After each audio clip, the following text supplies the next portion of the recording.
अस्सलाम वालेकुम दोस्तों, आज मैं आया हूँ एनडीपी के कैंडिडेट राजेश अंग्रेल की इनविटेशन के ऊपर उनकी कैंपेन की किक स्टार्टिंग इवेंट पर। उन्होंने मेरे साथ एक बहुत ही एक्सक्लूसिव किस्म की टॉक की है और उसमें उन्होंने मलिक हफीज साहब पर और अमनप्रीत साहब के ऊपर बहुत सारे बॉम्बशेल गिराए हैं। वो क्या हैं आप इस इंटरव्यू में सुनिएगा। इस प्रोग्राम को आखिर तक देखिएगा और आपके जहन में जो सवालात या जवाबात आते हैं नीचे कमेंट करके जरूर बताइएगा। शुक्रिया।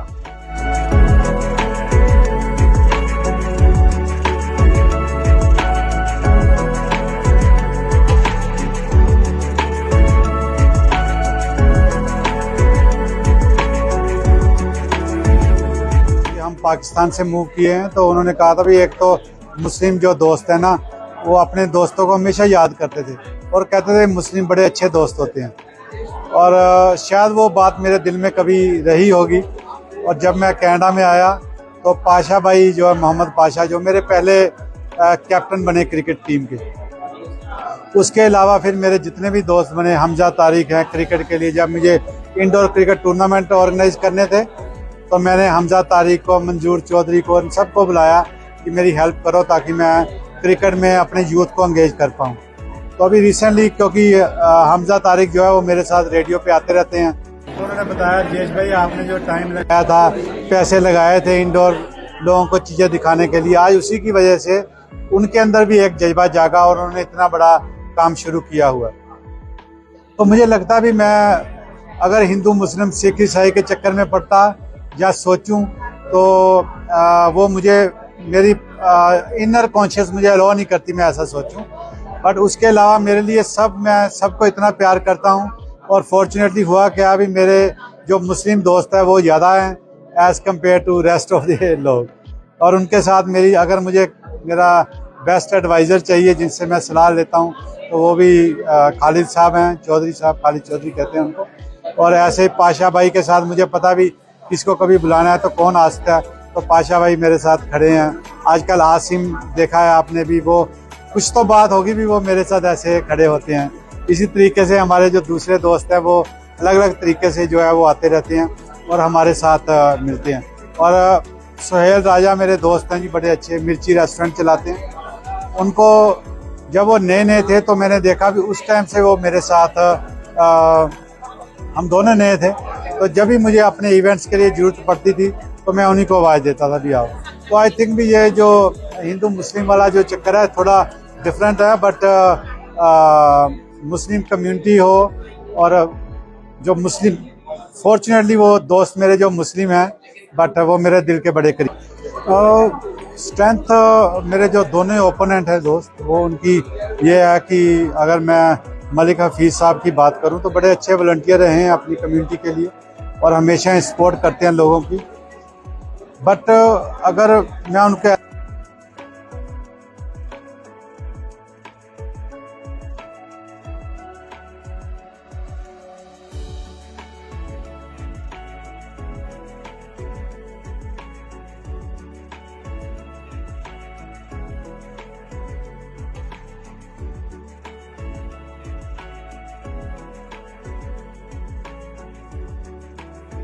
तो आप किसी को बोल के टिकट तो ले सकते हैं फिर नॉमिनेशन के लिए या कुछ भी हो जाता है, बट इलेक्शन के लिए आपको आम लोगों में जाना होता है। आम लोग आपको अपना लीडर मानते हैं कि नहीं मानते। जैसे हमने देखा है लास्ट टाइम जब मैं इलेक्शन लड़ा था कैलगरी नॉर्थ से, तो कैलगरी नॉर्थ में हमारे जो हमारा जो देसी कम्युनिटी है जिसमें हिंदू मुस्लिम सिख ईसाई सारे जो हैं वो बड़े प्रोग्रेसिव प्रोफेशनल्स रहते हैं।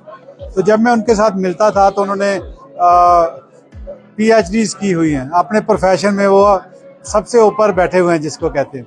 तो जब वो लीडर को देखते हैं अपने लिए कि भी लीडर कैसा हो, एटलीस्ट उसको पता तो हो भी वो इश्यूज़ के बारे में क्या जानता है या क्या बात कर पाएगा या किस लेवल पे है, तो आई डाउट भी वहाँ पे मलिक साहब जो है वो फिट बैठते हैं। उनको कुछ लोगों में कुछ चीज़ें होती हैं, कुछ होती नहीं हैं, तो उसमें जो है वो है और जो नहीं है वो आ भी नहीं सकता क्योंकि उसके लिए बड़े साल लगेंगे और शायद वो अभी इस टाइम में है नहीं चीज़ें। पर मैं उनको बड़े लंबे अरसे से जानता हूँ और बड़े अच्छे दोस्त रहे हैं, हम दोस्त हैं और आने वाले टाइम में भी अच्छे दोस्त रहेंगे।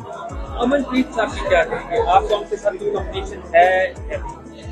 अमनप्रीत साहब का, क्योंकि मैं अब आपके सामने खड़ा हूं तो सच बोलूंगा, जो भी बातें हम कहेंगे वो साफ स्पष्ट होगी। अमनप्रीत साहब को गुरुद्वारा कमेटी के अंदर उन्होंने लीडरशिप अटेंड की थी, और उसके बाद कोविड के टाइम पे हम सब ने मिलजुल के उनके हेल्प की ताकि उनकी अंडर लीडरशिप के लिए वो काम कर पाए।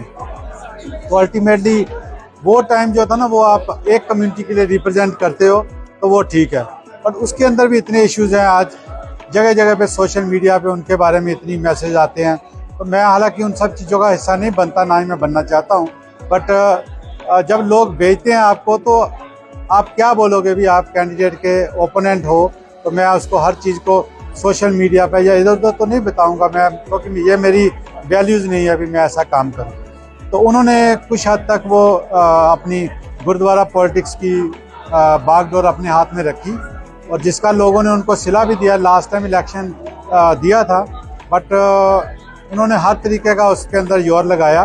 बट हमारे जो एमएलए इरफान साबिर साहब हैं, उनसे बड़ी बुरी तरह हारे थे, क्योंकि जितने वोट इरफान जी को ऑलमोस्ट 7000 वोट मिले थे और इनको ऑलमोस्ट 5000।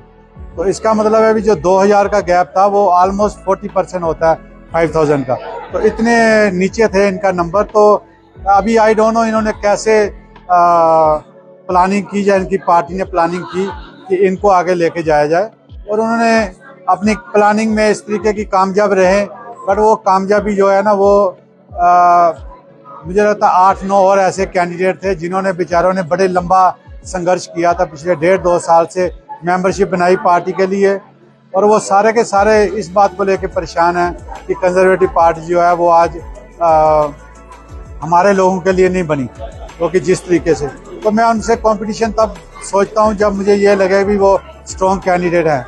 हालांकि उनके पास ये बैनर बाहर लगाना और कभी कभी थोड़े वॉलंटियर अपने इकट्ठे करके कर देना, वो स्ट्रॉन्ग नहीं होता। स्ट्रॉन्ग होता है भी आपको लोग कितना प्यार करते हैं और आपने कितने लोगों के बारे में ये किया। अब आपने सैकड़ों नहीं हजारों वोटर्स जो है, मेंबर्स जो है वो पार्टी के नए बने हैं, उनको तोड़ के तो आप आए हो जिन्होंने, आपने एक भी मेंबरशिप नहीं बनाई। जो इनके लोग कहते हैं कि इन्होंने एक भी बार कभी ये दिखाया नहीं भी ये लीडर बनना चाहते हैं, तो ये जिसको कहते हैं ना एकदम से मटके से इनका टिकट निकली है, तो लोग बड़े परेशान हैं। मैं खुद भी ये नहीं चाहता कि भी ऐसे हो, क्योंकि चाहे वो किसी भी पार्टी का कैंडिडेट हो, उसको एक थोड़ा प्रोसेस से आना चाहिए। तो ऐसा नहीं होना चाहिए भी पार्टी बाकी सबका राइट मार के। मेरे केस में भी पार्टी ने मुझे चूज़ किया। मैंने पिछली बार 49.6% वोट लिए थे कैलगरी नॉर्थ से। अगर 50-60 वोट्स होते तो शायद मेरी सक्सेस होती। तो इतना मेरा नैरो मार्जिन था, और क्लोजेस्ट था मेरा, 3rd क्लोजेस्ट रेस थी अल्बर्टा के अंदर लास्ट टाइम, और मैंने अपनी जो वोटर थे पिछली बार जो कैंडिडेट थे उनसे 65% मोर वोट्स दिए थे। तो ये लोगों का प्यार था जो उन्होंने मुझे दिया। तो आई डोंट थिंक सो, मैंने जैसे कहा भी उनका कोई कंपटीशन है नहीं, क्योंकि लीडर बनने के लिए आपको लोगों के साथ चलना पड़ता है, इश्यूज की नॉलेज होनी चाहिए। और तो 15 साल से रेडियो पे बोलते हैं और सैकड़ों लोगों की इंटरव्यूज कर चुके हैं प्रोफेशनली, चाहे वो पॉलिटिशियंस हों या दूसरे हों, उनसे मिलते हैं। तो मुझे नहीं लगता अभी हफीज साहब, अभी थोड़े दिन पहले मैंने एक इवेंट था वहाँ पे गया, तो उन्होंने कहा भी आप 2 शब्द बोलें।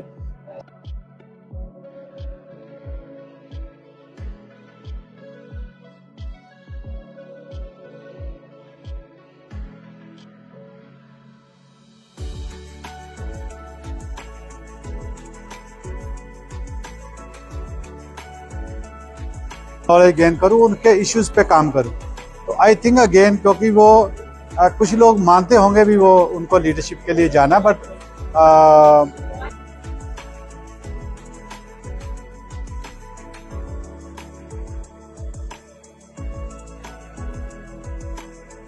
दोनों से कोई वो नहीं है। और जिस तरीके से मुझे प्यार मिल रहा ऑन द डोर्स, और वैसे भी कुछ लोग जो है वो बिजनेसेस की वजह से सामने नहीं आते, उसका कारण होता है उनको पता भी, और मैं उनको खुद भी नहीं इंसिस्ट करता, ये मेरी पर्सनैलिटी का हिस्सा नहीं है। मैं चाहता हूँ कोई भी अपने कंफर्ट जोन में रहे और मुझे वोट डाले, और जैसा भी हो हम उनके लीडर बन के आगे काम करें।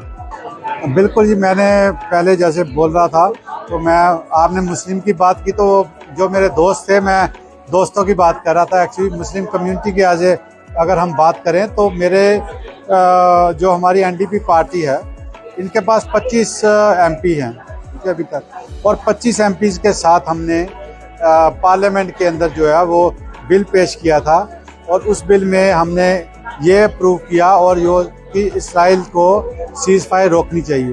तो इसराइल की सीज़ फायर जो रोकने में इश्यूज था, जो पार्लियामेंट में पास हुआ, वो एनडीपी पार्टी का था। लिबरल ने उसमें सपोर्ट की, कुछ हमारे जो लोकल एमपीज़ हैं जिन्होंने भी सपोर्ट करना, क्योंकि हमने इतने सालों सपोर्ट किया, तो इनसे हमने सपोर्ट लेके वो काम को किया। बट हमारा जो इशू था वो मुस्लिम कम्युनिटी के लिए, वो एनडीपी पार्टी का था और हमने किया था वो, ताकि सीज़ फायर हो, क्योंकि हमारी जो वैल्यूज़ है वो ह्यूमन राइट्स फॉर ऑल है। कई बार लोग दोस्त सोचते हैं कि एलजीबीटीक्यू को लेके जो है वो एनडीपी पार्टी बड़ी लिबरल है उस चीज़ को, वो क्योंकि वो ह्यूमन राइट इशू है, वो हर बंदे का ह्यूमन राइट जो है वो अच्छा हम अलो करते हैं भी वो अपने ह्यूमन राइट्स को अवेल करें।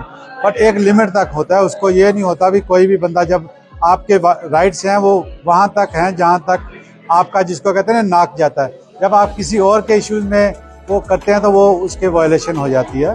तो एनडीपी पार्टी जो है वो ह्यूमन राइट्स की वैल्यू करती है फर्स्ट ऑफ ऑल।